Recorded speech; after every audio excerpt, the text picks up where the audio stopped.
prostitution de survie, très peu en parlent. Et c'est un phénomène qui prend des proportions démesurées. Souvent, c'est des filles qui sont en rupture familiale, orphelines, et se sont retrouvées en rue à l'âge de 8 ans, 9 ans, 10 ans. C'est des enfants. Elles sont victimes de violences, de maltraitance, de malnutrition. Jusqu'à maintenant, au Congo, on est la seule organisation qui s'occupe de cette catégorie de jeunes filles. Elle a écrit la lettre A. C'est la première lettre de l'alphabet. Notre mission commence par un contact très simple. Les équipes vont sillonner les lieux de vie de ces filles-là, des bars, des maisons abandonnées, même dans la rue carrément, et leur dire « vous avez mieux à faire que ça ». Tu viens d'un centre te soigner, tu ne veux pas venir. Demain, je vais venir. Toi, tu as eu le billet de référence. Si demain, on veut te voir au centre. Il faut beaucoup de patience parce que ce sont des filles qui n'ont rien demandé. C'est nous qui sommes allés les chercher en rue, donc on les prend telles qu'elles sont. Nous avons 200 filles et 125 enfants. Le projet qu'on a avec Stop Hunger, c'est un projet d'autonomisation des femmes. Une fois qu'elle fréquente le centre pendant à peu près 6 mois, on peut dire que la fille est stable. Là, on la place en formation.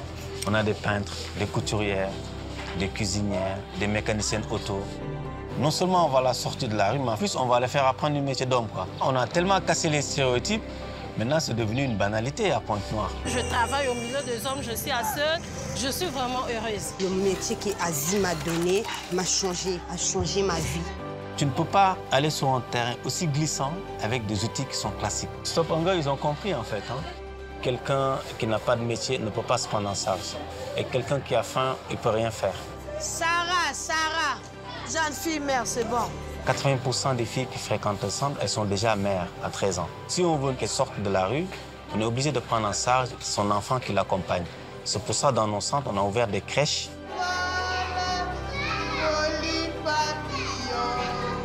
Et les enfants qui ont l'âge d'être scolarisés sont scolarisés aux écoles qui sont à côté, avec qui on a lié un partenariat. Il y a des liens qui se tissent entre ces filles-là.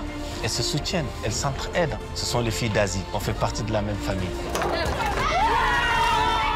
La leçon que j'ai apprise en faisant ce travail, c'est donner de soi-même. Vous sortez une fille de là, c'est comme si vous sauvez quelqu'un.